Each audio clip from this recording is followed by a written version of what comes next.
Il y a quoi dans la presse ce matin, Natacha? À votre avis? Je demande.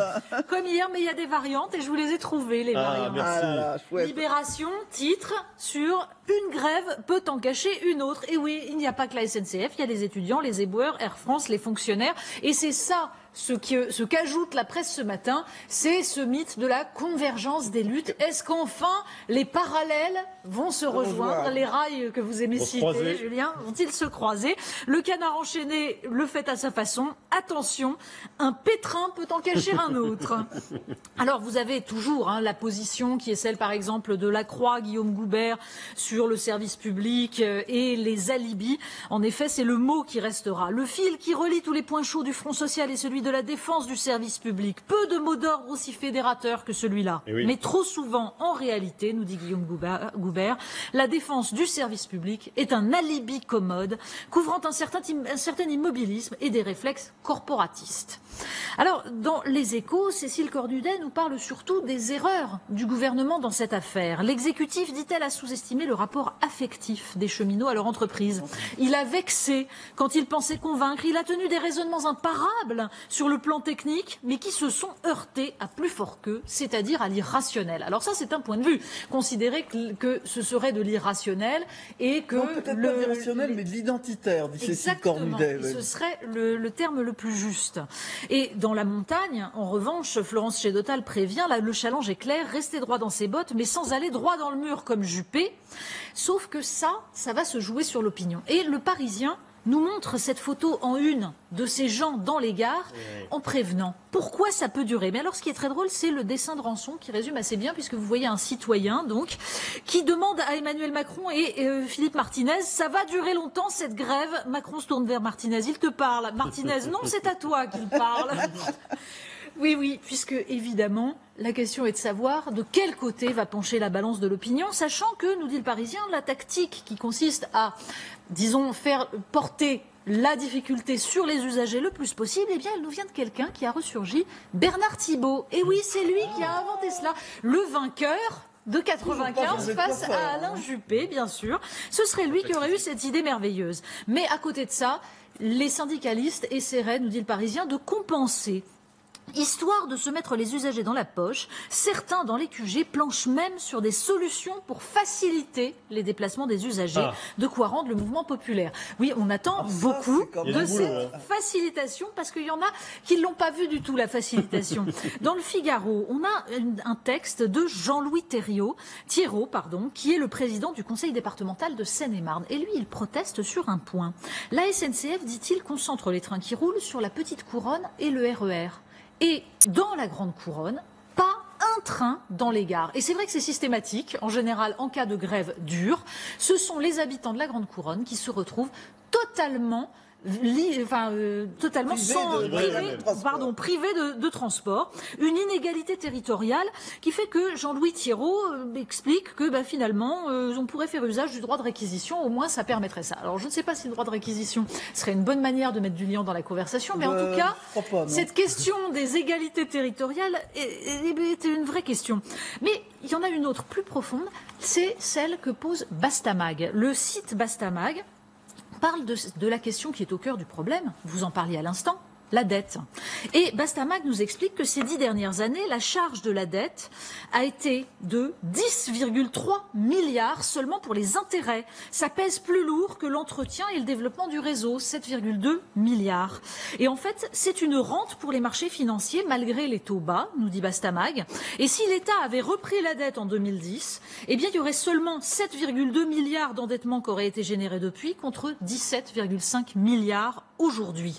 Et Bastamag ajoute que quand Dominique de Villepin a privatisé les autoroutes, en fait, il a privé la SNCF, en plus de mettre en place ce qui est un scandale absolu, il a privé la SNCF d'une partie de ses subventions qui provenaient de l'Agence de financement des investissements de transport de France, qui était abondée par les redevances des concessions autoroutières. Alors, il y a un autre article très intéressant sur Bastamag pour ajouter, puisque ceux qui ne peuvent pas prendre le train prennent leur voiture, eh bien c'est un article qui nous raconte que les recettes du stationnement en ville, c'est un business ultra rentable pour les sociétés privées, toujours elles, c'est fou, hein, ça marche dans tous les sens, pour le train, pour le stationnement. Sur le million de places de stationnement réglementées que compte la France, plus de la moitié sont gérées par des entreprises privées. Ouais. Et Bastamac donne l'exemple de Béthune, où en fait il y avait la construction d'un parking qui était demandé à Q-Park, société néerlandaise, et en échange, elle devait avoir le bénéfice des stationnements et des parkings jusqu'en 2035. La ville, elle, devait participer à la construction du parking à hauteur d'1 million. Finalement, la ville a participé à hauteur de 9 millions parce que ça a coûté plus cher, c'est-à-dire quasiment le coût entier du parking. Mais en revanche, la concession, elle est restée jusqu'en 2035. Alors que c'est une question importante, le stationnement, parce que ça joue aussi sur l'attractivité des centres-villes, sur tout ce genre de choses. Bientôt, les amendes aussi vont basculer au privé. Tout ça organise finalement la dépendance. Les collectivités retouchent une partie. Alors, ce que montre Bastamac, c'est que les collectivités retouchent très peu, en fait, et que tout de même, c'est un bénéfice assez juteux pour le privé. Oui. On parle beaucoup du sujet du service public ce matin. Ça comprend aussi, Natacha, le service public de la santé. Autre dimension dont on parle de temps en temps, mais finalement assez peu. Le Parisien nous raconte l'histoire du docteur Claire Marie. Alors, elle a un patient qui, deux fois de suite, ignore son bonjour, qui a l'air agacé d'avoir attendu dans la salle d'attente. Elle raconte donc, je lui ai demandé ce qui l'amenait. Il m'a répondu que j'avais des questions idiotes. J'ai trouvé ça sec et insultant, mais j'ai continué. Puis, il a lancé que j'examinais mal, qu'il ne m'aimait pas. Je lui ai dit que ça suffisait et je l'ai raccompagné. Et là, le patient lui met son poing dans la figure à une jeune médecin de 35 ans. Voilà, devant les autres patients absolument affolés dans la salle d'attente. Il y a 1000 médecins qui ont été agressés en 2017. Ça ne cesse d'augmenter. Les médecins en appellent au gouvernement. Il faudrait en appeler aussi au civisme. C'est-à-dire que les scènes d'énervement qu'on va voir dans les trains, on les voit aussi dans les salles d'attente parce que les gens ne supportent plus d'attendre, etc. Tout ça, tous ces comportements-là détruisent petit à petit le lien social. Et on voit les parents agresser les professeurs parce qu'on met une mauvaise note à leur enfant, et il y a une impossibilité à se supporter, ce qui est absolument délirante. Un récit absolument terrible. Il y a une étude qui dit qu'à peu près 25% des adolescents pensent que cette violence, elle est tolérable finalement. Ce sont des chiffres sur lesquels on reviendra tout à l'heure. Une étude vraiment intéressante qui a été lancée par 2 sociologues. S'il n'y avait qu'un seul article, Natacha, à retenir ce matin dans la presse, ce serait lequel? C'est une sorte de... Je sais pas, ça ressemble à un scénario de série télévisée. Oui, c'est dans Vanity Fair. L'article est intitulé « C'est arrivé près de chez vous ». Alors souvenez-vous, en septembre 2017, il y avait un immeuble tranquille de la porte d'Auteuil. Sous le porche, on a retrouvé des bonbonnes de gaz. Ah oui, je me souviens. Oui. On a totalement oublié cet événement. Mais Vanity Fair nous raconte ça et nous raconte surtout qu'un jeune homme, une sorte de héros, un héros même du quotidien, a sauvé son immeuble. Il s'appelle Yann Clarin, il a 33 ans, il est chef de rang au restaurant Le Petit Lutetia. Et en fait, il habite dans cet immeuble. Il regardait justement une série télévisée.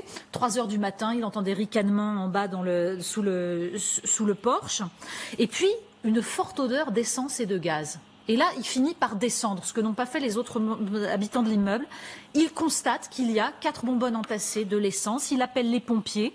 La lenteur de la réaction, il raconte. C'est les gens qu'il a au téléphone, comment il essaye de les alerter. Ça prend un temps fou. Personne ne le croit. Puis on lui demande de sortir lui-même les bonbonnes, d'enlever le détonateur. Bien, oui. Il a fait tout ce qu'il pouvait. Il aperçoit un homme dans la rue qui guette et qui saute dans une voiture en le voyant. Il se met à courir après la voiture en se disant il faut les choper.